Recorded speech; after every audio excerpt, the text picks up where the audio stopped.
Olá, seja bem-vindo. Espero que você tenha um estudo muito produtivo. Não deixe de estudar por outras fontes e realizar exercícios sobre o assunto. Boa sorte!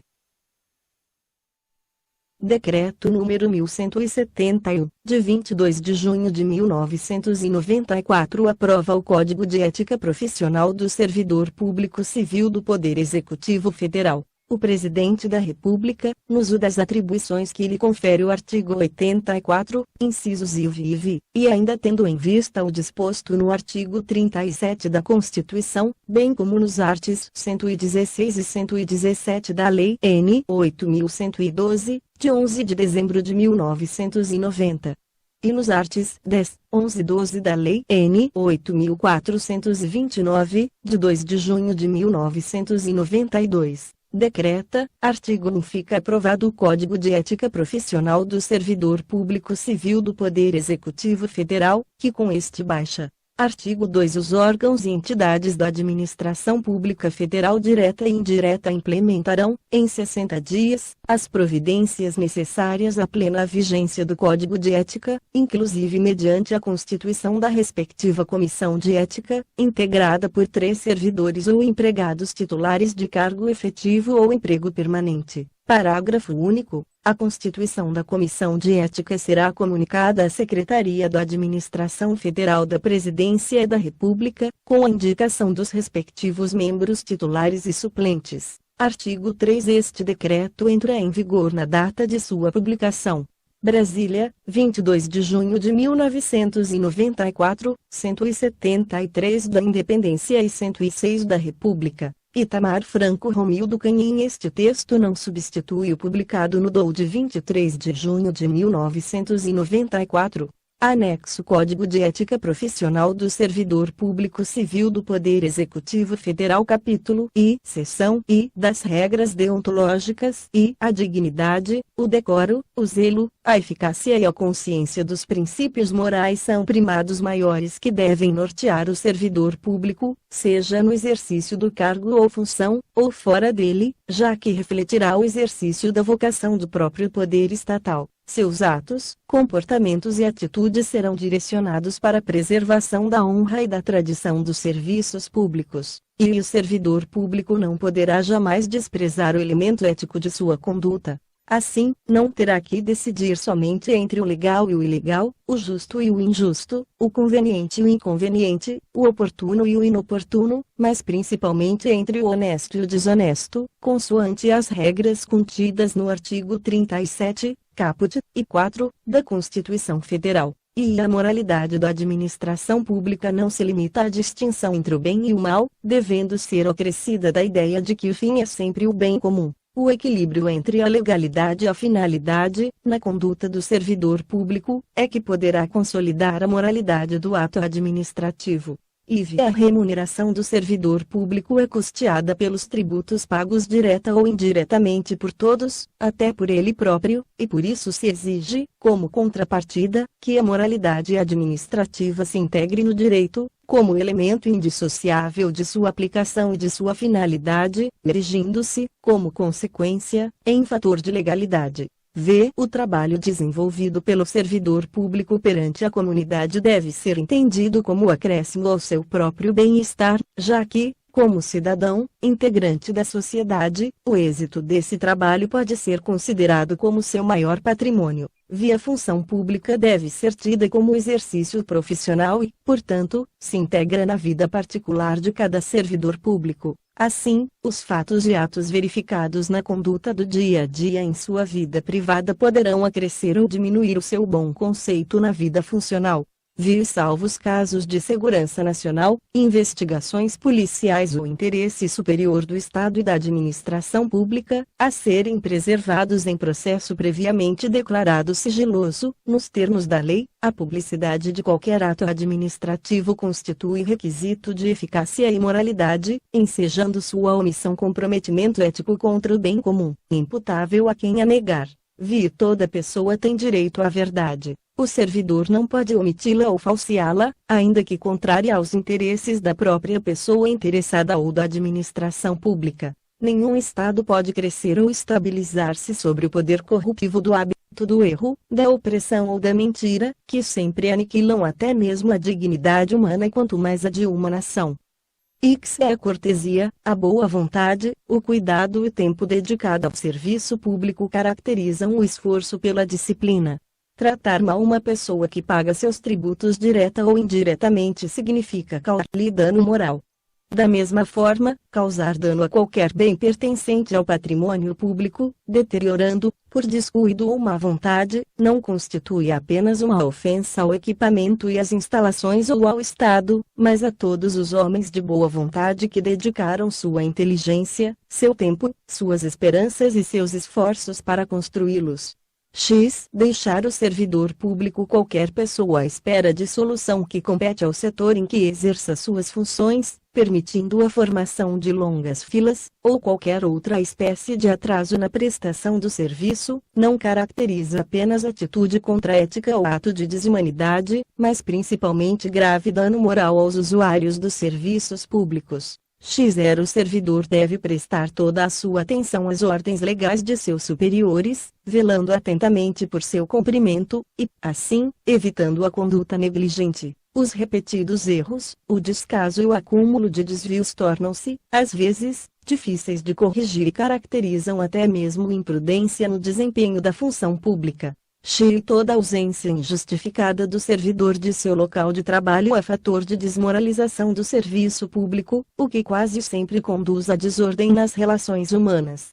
X0 O servidor que trabalha em harmonia com a estrutura organizacional, respeitando seus colegas e cada concidadão, colabora e de todos pode receber colaboração, pois sua atividade pública é a grande oportunidade para o crescimento e o engrandecimento da nação. Seção I dos principais deveres do servidor público. X são deveres fundamentais do servidor público: a. Desempenhar, a tempo, as atribuições do cargo, função ou emprego público de que seja titular; b. Exercer suas atribuições com rapidez, perfeição e rendimento, pondo fim ou procurando prioritariamente resolver situações procrastinatórias, principalmente diante de filas ou de qualquer outra espécie de atraso. Na prestação dos serviços pelo setor em que exerça suas atribuições, com o fim de evitar dano moral ao usuário; c. Ser probo, reto, leal e justo, demonstrando toda a integridade do seu caráter, escolhendo sempre, quando estiver diante de duas opções, a melhor e a mais vantajosa para o bem comum. d. Jamais retardar qualquer prestação de contas, condição essencial da gestão dos bens, direitos e serviços da coletividade a seu cargo, e tratar cuidadosamente os usuários dos serviços aperfeiçoando o processo de comunicação e contato com o público. F. Ter consciência de que seu trabalho é regido por princípios éticos que se materializam na adequada prestação dos serviços públicos. G. Ser cortês, ter urbanidade, disponibilidade e atenção, respeitando a capacidade e as limitações individuais de todos os usuários do serviço público, sem qualquer espécie de preconceito ou distinção de raça, sexo, nacionalidade, cor, idade, religião, cunho político e posição social.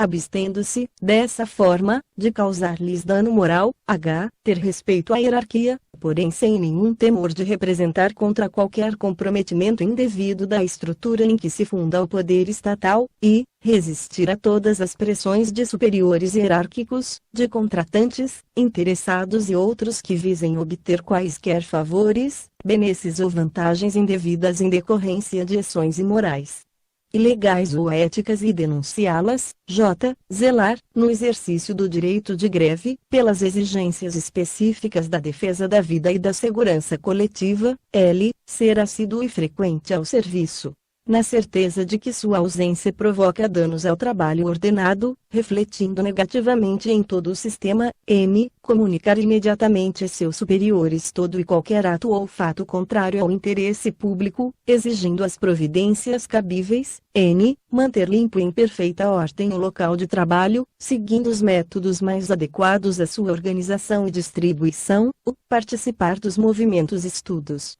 que se relacionem com a melhoria do exercício de suas funções, tendo por escopo a realização do bem comum. P. Apresentar-se ao trabalho com vestimentas adequadas ao exercício da função. Q. Manter-se atualizado com as instruções, as normas de serviço e a legislação pertinentes ao órgão onde exerce suas funções. R. Cumprir, de acordo com as normas do serviço e as instruções superiores, as tarefas de seu cargo ou função, tanto quanto possível, com critério, segurança e rapidez, mantendo tudo sempre em boa ordem. S. Facilitar a fiscalização de todos os atos ou serviços por quem de direito. T. Exercer com estrita moderação as prerrogativas funcionais que lhe sejam atribuídas, abstendo-se de fazê-lo contrariamente aos legítimos interesses dos usuários do serviço público e dos jurisdicionados administrativos. U. Abster-se, de forma absoluta, de exercer sua função, poder ou autoridade com finalidade estranha ao interesse público, mesmo que observando as formalidades legais e não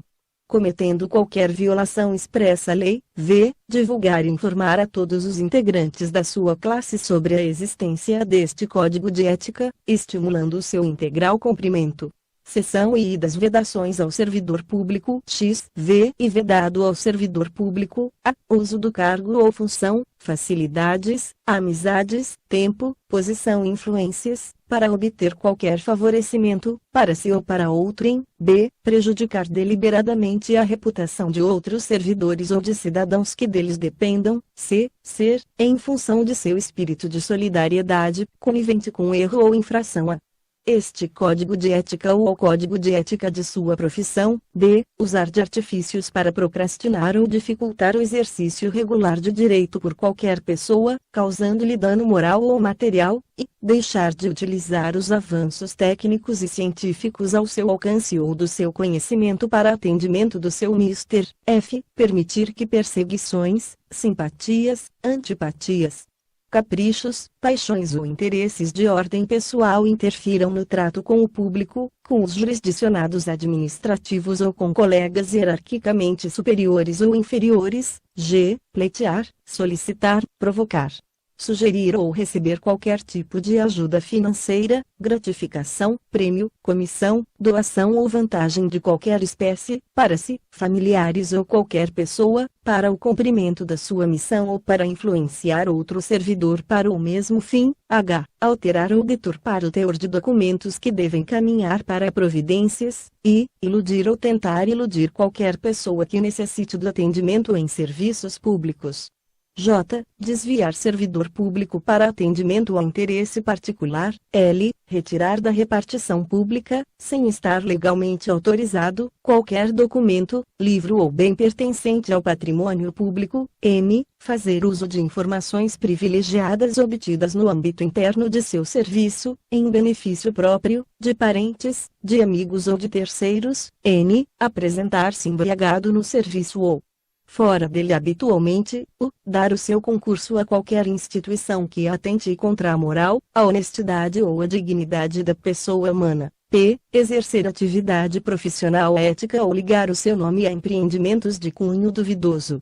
Capítulo I das comissões de éticas. Vi em todos os órgãos e entidades da administração pública federal direta, indireta, autárquica e fundacional, ou em qualquer órgão ou entidade que exerça atribuições delegadas pelo poder público, deverá ser criada uma comissão de ética, encarregada de orientar e aconselhar sobre a ética profissional do servidor, no tratamento com as pessoas e com o patrimônio público, competindo-lhe conhecer concretamente de imputação ou de procedimento susceptível de censura. Se revogados, vi a comissão de ética incumbe fornecer, aos organismos encarregados da execução do quadro de carreira dos servidores, os registros sobre sua conduta ética, para o efeito de instruir e fundamentar promoções e para todos os demais procedimentos próprios da carreira do servidor público. X revogado. X revogado.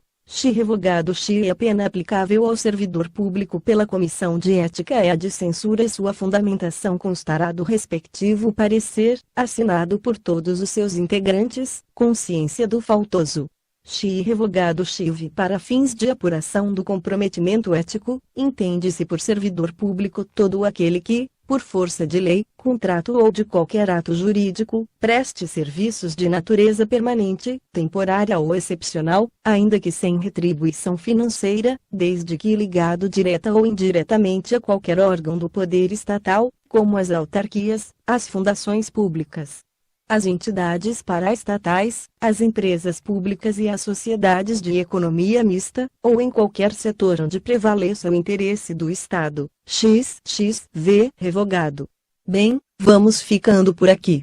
Para receber aviso de novos vídeos, basta se inscrever em nosso canal. Por favor, clique em gostei e nos ajude a divulgar. Até breve.